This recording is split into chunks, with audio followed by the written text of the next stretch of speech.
ఏనంటే హ్మ్. ఒకరోజు మా అబ్బాయితో చెప్పాను. అశ్లేష మేడంని సుమన్ టీవీలో చూశాను నాన్న అని. అలా అని చెప్తే మా అబ్బాయి అన్నాడు, "దేని మీద చెప్పారమ్మా? పిల్లల గురించి చెప్పారమ్మా" అంటే, సరే అమ్మా నీకు నచ్చింది కదా! డిజిటల్ మహిళది చూసాం.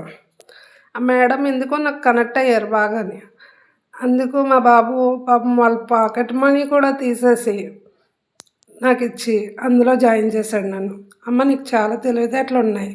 నువ్వెందుకు అందులోకి వెళ్ళకూడదు? నువ్వు జాయిన్ అవ్వు. నీకొస్తది.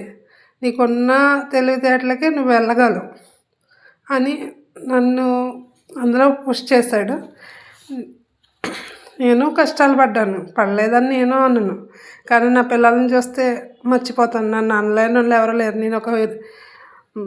అంటే మా నాన్నగారు ఒక రైతు. అన్నయ్య కౌలుకి చేస్తాడు వ్యవసాయం. మా తాతగారు ఇచ్చిన 3 కొంచాల చేను ఉంది అన్నయ్యకి. అందులో ఆ ఇంట్లో ఉంచి వచ్చాను నేను. మా నాన్నగారు వాళ్ళ 5గురు అన్నదమ్ములు, ముగ్గురు మేనత్తలు. అంత పెద్ద కుటుంబంలో నుంచి వచ్చాను. డబ్బు అయితే లేదు, డబ్బు లేదు, పేదింట్లో నుంచి వచ్చావు అని అన్నవాళ్ళు చాలామంది ఉన్నారు. అవన్నీ మర్చిపోవడానికి నా బిడ్డ ఆశ్లేష మేడం వీడియో గురించి చెప్పగానే అందులో జాయిన్ చేశాడు. "అమ్మ నువ్వు దేని గురించి బాధపడకూడదు. నీకు బాధపడే ఛాన్స్ కూడా ఉండకూడదు. నీ తెలివితేటలకి ఈ మేడం నీకు కరెక్టు. నువ్వు నమ్ముతున్నావు మేడంని. నువ్వు ఇందులోకి వెళ్ళి గ్రోత్ అవుతావు, నేర్చుకుంటావు. డిజిటల్ స్కిల్స్, ఏఐ టూల్స్ నేర్చుకో అమ్మా. నీ భవిష్యత్తుకు మంచిది. నీకున్న తెలివితేటలకి అన్నీ వచ్చేస్తాయి. తెలుగులోనే కదా చెప్తున్నారు, ఇంగ్లీష్లో కాదు. ఇంగ్లీష్లో చెప్పినా కూడా నీకు అర్థం అవ్వకపోయినా తెలుగులో కూడా మాట్లాడుతున్నారు కదా, తెలుగే చెప్తామంటున్నారు కదా, అందులో జాయిన్ అవ్వు" అన్నాడు నా కొడుకు. జాయిన్ అయ్యాను, నేర్చుకుంటున్నాను, గ్రోత్ అవుతున్నాను.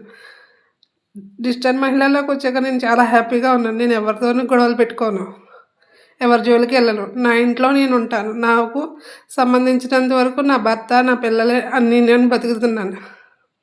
వేరే వాళ్ళ గొడవలు నాకు అనవసరం. నేను డిజిటల్ మహిళలోకి వచ్చాక మేడం మాట్లాడినాక చాలా ప్రశాంతంగా ఉంటున్నాను, మనశ్శాంతిగా ఉంటున్నాను. నా పిల్లల్ని ఒకప్పుడు కొట్టేదాన్ని. ఇప్పుడైతే నా పిల్లల్ని కొట్టబుద్ధి కూడా కావట్లేదు మేడం మాట్లాడినాక. నాలో ఎందుకో మేడం బాగా మేడంని చూసాక, మేడం మాట్లాడినాక ఎందుకో ధైర్యం. నా బిడ్డలు నేను ఎందుకు కొట్టుకోను?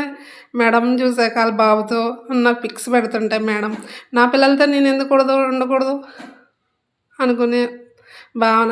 నా పిల్లలిద్దరూ నన్ను ప్రోత్సహిస్తుంటే నేను ఎందుకు ముందుకు వెళ్ళకూడదనే భావన నాకు.